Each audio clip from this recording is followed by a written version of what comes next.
کہ وہ حضور کی سنت، حضور کی سیرت اور حضور کی اتباع کے سانچے میں ڈھل جائیں۔ زندگی کا مقصد ہی یہی ہے۔ آئے، بڑے ہوئے، جوان ہوئے، بوڑھے ہوئے، چلے گئے، ہم سے پہلے بھی چلے گئے، ہم بھی چلے جائیں گے، بعد میں آنے والے بھی چلے جائیں گے، لیکن حقیقی کامیابی اس کو نصیب ہوئی جس نے اس دنیا پہ آ کے دنیا کی زندگی کے مقصد کو سمجھا۔ ہم آئے کیوں تھے، زندگی کس لیے ہمیں دی گئی تھی۔ اکبر الہ آبادی نے کیا ستھری تنقید کی تھی، کیا بتائیں احباب، کیا کارنمایاں کر گئے، بی اے کیا، نوکر ہوئے، پینشن ملی اور مر گئے۔ یہ کوئی کام نہیں ہے، ہماری زندگی کا کوئی مقصد ہے جس لیے ہم انسان ہیں، اشرف المخلوقات ہیں۔ دیکھیے گدھا سارا دن بوجھ اٹھاتا ہے، اللہ اکبر۔ میرے صاحب نے گدھے سے بھی ایک موازنہ کیا ہے کہ سارا دن جو ہے وہ بوجھ اٹھائے اور کام کرے، اور پھر مالک اس کو غذا بھی نہ دے، وہ جا کے روڑیوں سے اور باہر سے جا کے چر کے پھر آ کے کام مالک کا کرے، مالک اس کو دے بھی نہ، اور وہ باہر سے کھا کے آئے اور کام مالک کا کرے۔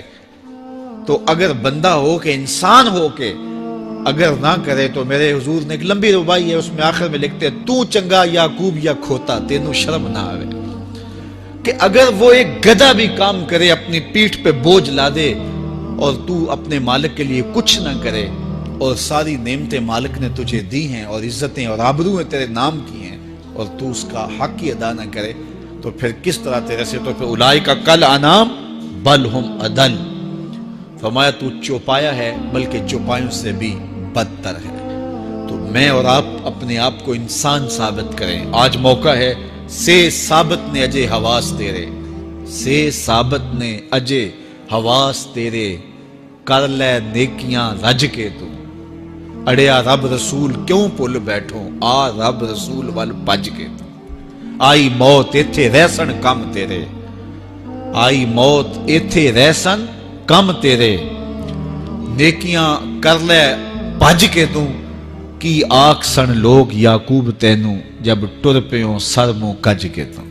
وہ وقت آئے گا جب تنیاں باندھ دی جائیں گی، جب دونوں جانب سے کفن باندھ دیا جائے گا، پھر پردہ ہٹا کے دیکھا جائے گا، پھر بند کر دیا جائے گا۔